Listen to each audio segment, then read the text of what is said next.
வணக்கம் மக்களே, நான் உங்க டாக்டர் அபிநயா விஜயகுமார். நான் doctor and positive pregnancy coach. இன்னைக்கு இந்த வீடியோல எதை பத்தி பேச போறோம் அப்படின்னா, ஸ்கேன்ல பாப்பாவோட ஹார்ட் பீட் வச்சு, அம்மாவோட வயிறு சைஸை வச்சு, ஷேப்பை வச்சு, அப்புறம் அம்மாக்கு என்ன கிரேவிங்ஸ் இருக்கு, இது எல்லாத்தையும் வச்சு பாயா கேர்ளான்னு பாதி பேர் உருட்டிருப்போம். இதுல எவ்வளோ % வந்து சயின்டிபிக்கலி ட்ரூ இல்ல வந்து எல்லாருமே ஜஸ்ட் உருட்டுறாங்களா அப்படிங்கறத பத்தி தான் இந்த வீடியோல பார்க்க போறோம். வித் நோ ஃபர்தர் டிலே வாங்க வீடியோக்குள்ள போலாம். ஃபர்ஸ்ட் அண்ட் ஃபார்மோஸ்ட் ஒரு விஷயம் நல்லா தெரிஞ்சுக்கலாம். பாப்பாவோட பொசிஷன் வச்சோ, பாப்பாவோட ஹார்ட் பீட் வச்சோ, இல்ல பிளாசண்டாவோட பொசிஷன், அதாவது நஞ்சுக்கொடியோட பொசிஷன் வச்சோ, இல்ல மதருக்கு இருக்க கிரேவிங்ஸ் வச்சோ, ஹார்ட் பீட் வச்சோ, பேபியோட ஜெண்டர், அதாவது ஆனா பெண்ணா அப்படிங்கறத கண்டுபிடிக்க முடியுமா அப்படின்னு கேட்டா ஒரு பிக் நோ. கண்டிப்பா இதுக்கும் பேபியோட ஜெண்டருக்கும் எந்த சம்பந்தமுமே இல்லை. என்னென்ன உருட்டெல்லாம் வந்து காமனா இருக்கும்னு பார்க்கலாமா? ஃபர்ஸ்ட் வந்து ஸ்கேன் ரிப்போர்ட்ல பேபியோட ஹார்ட் பீட் வச்சு சொல்லுவாங்க. டாக்டர் வந்து பேபியோட ஹார்ட் பீட் வந்து 146 போட்டிருக்கு. நான் ஒரு வீடியோல பார்த்தேன், பாப்பாவோட ஹார்ட் பீட் வந்து 140, அதாவது 150க்குள்ள இருந்தா கேர்ள், 150க்கு மேல இருந்தா பாய்.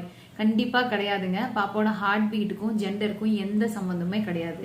இதை வச்சு நிறைய மதர்ஸ் வந்து ஒரு ஃபால்ஸா ஒரு ஹோப் டெவலப் பண்ணிக்கிறாங்க. அவங்களுக்கு பாய் பேபி தான், கேர்ள் பேபி தானே. தேவையில்லாம இது நீங்களா வளர்த்துக்கிற ஒரு ஃபால்ஸ் ஹோப். இதுக்கும் பாப்பாவோட ஹார்ட் பீட்டுக்கும் எந்த சம்பந்தமே இல்லை. பாப்பாவோட ஹார்ட் பீட்ன்றது எப்பவுமே ஒரு ரேஞ்ச் 120 to 160ல இருக்கும். இன்னைக்கு நான் பாக்குற ஹார்ட் பீட் நாளைக்கு பாப்பாக்கு கண்டிப்பா டிஃப்ரெண்டா இருக்கும். எவ்ரி மினிட் கண்டிப்பா வேரி ஆகும். ஸோ ஒரு டைம் ஸ்கேன்ல கேப்சர் ஆகிற ஹார்ட் பீட்டை வச்சு பேபியோட ஜெண்டர் ப்ரெடிக்ட் பண்றது கண்டிப்பா அபத்தமான ஒண்ணுன்னு தான் நான் சொல்லுவேன்.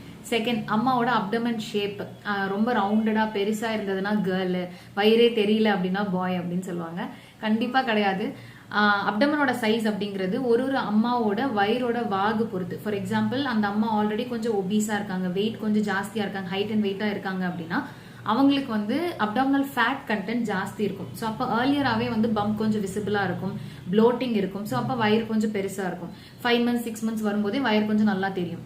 இதே ஒரு ஸ்கின்னியான மதர், ரொம்ப ஒல்லியான, ஒரு எந்த ஃபேட்டும் இல்லாம கொஞ்சம் ஒல்லியா நார்மல் ஹைட்ல இருக்கிற மதர்ஸ் பாத்தீங்கன்னா அப்டாமினல் ஃபேட், அதாவது வயிறுல இருக்கிற கொழுப்பு வந்து ரொம்ப கம்மியா இருக்கும். அந்த லேயர் கம்மியா இருக்கிறதுனால அவங்களுக்கு வயிறு வந்து கம்மியா தான் தெரியும். ஸோ அப்போ அவங்களுக்கு 8 months 9 months இருக்கும் போதே கூட வயிறு சின்னதா தான் இருக்கும். பட் அதுக்கு மீனிங் வந்து அவங்களுக்கு பாய்ன்றதோ இல்ல வயிறு பெருசா இருக்கவங்களுக்கு கேர்ள்ன்றதோ கிடையவே கிடையாது. நெக்ஸ்ட், அம்மா எந்த சைடு படுக்கிறாங்க அப்படிங்கறத வச்சு பாய் அண்ட் கேர்ள் சொல்லுவாங்க. அதாவது அம்மா இடது பக்கமே திரும்பி படுத்தா பாயா அப்படின்னா கண்டிப்பா கிடையாது. பிரெக்னன்சில நாங்க மோஸ்டா எல்லா மதர்ஸையும் 4th monthக்கு மேல சைட்ஸ்ல தான் திரும்பி படுக்க சொல்லுவோம். ப்ரிஃபரபிளி லெஃப்ட் சைட் படுக்க சொல்லுவோம். ஏன் அப்படின்னா அப்போ யூட்ரஸ்க்கு, கர்ப்பப்பைக்கு போற ரத்த ஓட்டம் இன்னும் கொஞ்சம் சீரா இருக்கும், பிளட் ஃப்ளோ நல்லா இருக்கும் அப்படிங்கிறதுக்காக 2 சைட்ஸுமே படுக்கலாம்.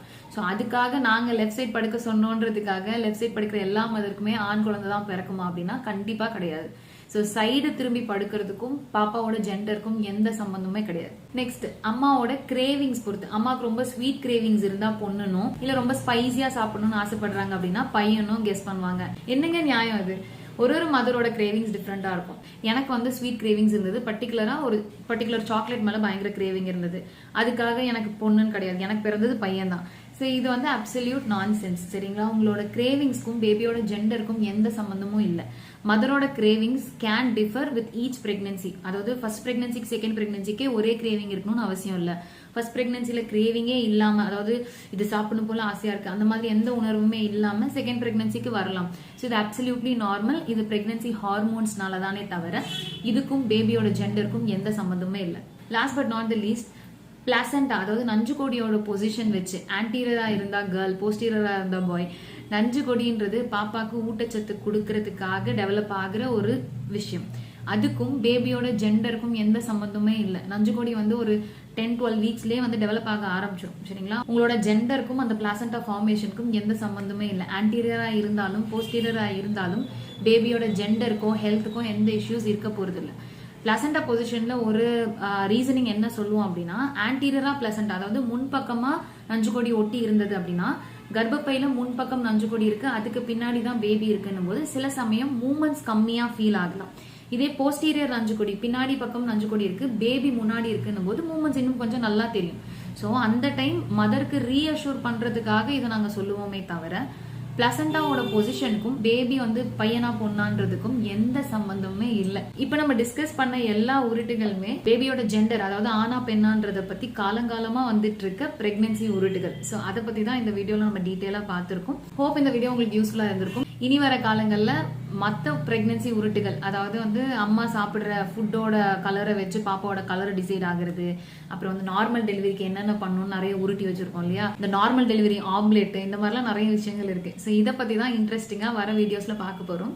இந்த வீடியோ நீங்க ஃபர்ஸ்ட் டைம் பாக்குறீங்க அண்ட் உங்களுக்கு யூஸ்ஃபுல்லா இருக்கு அப்படின்னா மறக்காம இந்த வீடியோக்கு லைக் பண்ணிடுங்க. என்னோட சேனலை நீங்க ஃபர்ஸ்ட் டைம் பாக்குறீங்கன்னா மறக்காம சப்ஸ்கிரைப் பண்ணி அந்த பெல் ஐக்கனையும் பிரஸ் பண்ணிக்கோங்க. அப்பதான் இனிமே நான் போடுற வீடியோஸ் எல்லாமே உங்களுக்கு நோட்டிபிகேஷன் வரும். இந்த வீடியோ உங்களுக்கு யூஸ்ஃபுல்லா இருந்தது அப்படின்னா இந்த பிரெக்னன்சி உருட்டுகள் வீடியோவை மறக்காம உங்க பிரெக்னெண்டா இருக்க ஃப்ரெண்ட் ஆர் ஃபேமிலி மெம்பருக்கு ஷேர் பண்ணுங்க. அவங்களுக்கும் எது ட்ரூ எது மித் அப்படிங்கிறது தெரியணும். ஸோ பிரெக்னன்சியில் அவேர்னஸ் ரொம்ப ரொம்ப முக்கியம். கண்மூடித்தனமாக சில விஷயங்களை நம்ம ஃபாலோ பண்ணுறது அம்மாக்கும் நல்லது கிடையாது. அண்ட் பேபியோட ஜெண்டர் பற்றி தேவையில்லாமல் நம்ம ஒரு ஹோப் கிரியேட் பண்ணி டெலிவரி அப்போ அது அன்னெசரியாக ஒரு டிசப்பாயின்மெண்ட்டை கொடுக்குது. பாயாக இருந்தாலும் கேர்ளாக இருந்தாலும் குழந்தை நல்லபடியாக பிறக்கணும்னு நினச்சிக்கோங்க. பிறக்கிற குழந்தைய சூப்பராக வளங்க. இந்த டாபிக்ஸ் பற்றி வேற ஏதாவது உருட்டல்கள் நீங்கள் கேள்விப்பட்டிருக்கீங்க இல்லை நீங்கள் உருட்டி இருக்கீங்க அப்படின்னா மறக்காம கமெண்ட்ஸில் அதை மென்ஷன் பண்ணுங்க. வேற என்ன உருட்டுகள் பற்றி நான் வீடியோ போடணும் அப்படிங்கிறது மறக்காம கமெண்ட் செக்ஷனில் மென்ஷன் பண்ணுங்க. நெக்ஸ்ட் வீடியோல பார்க்குற வரைக்கும் ஸ்டே ஹாப்பி, ஸ்டே மாமிஃபைட்.